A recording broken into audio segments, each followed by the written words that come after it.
have a child at the age of 14, and when I had my son, they went in to me. At the same time, they gave me a cesarean birth and took my child. And when they did that, they sterilized me. What do you think I'm worth?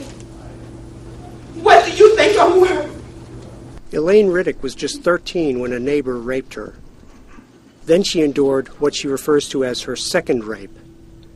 State officials declared Riddick feeble-minded and unfit to have children.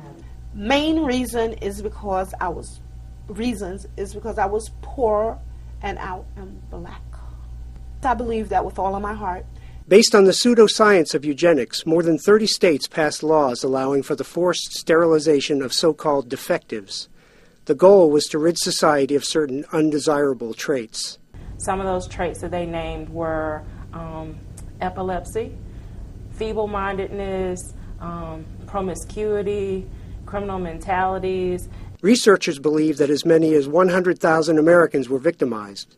By the time North Carolina ended its own eugenics program in 1974, it had taken away the reproductive rights of 7,600 people.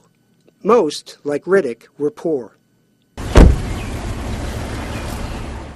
Tony Riddick still lives close to his mother's hometown in the coastal plain. He says she doesn't come home often. They used to call it Little Korea. Yeah, Little Korea. The reason why is because it was very violent, coming up. She grew up in a very, very abusive home. And, my mother's life and my life, by any measure, would have been, should have been, could have been totally written off. But the fact of the matter is, God still prevails, and I'm grateful for that. Very, very grateful. His mother would be grateful for justice. She drove from her adopted home in Georgia to testify before a North Carolina task force considering compensation for sterilization victims. There's nothing that the state of North Carolina can do to justify what they did to me, what they did to these other victims. It's not my grandmother's fault that she was uneducated. It's not my mother's fault that she was abused by her husband. It wasn't my fault that my environment, that I was raised in, that I was brought up in this type of environment. I had nothing to do with that. I was a victim.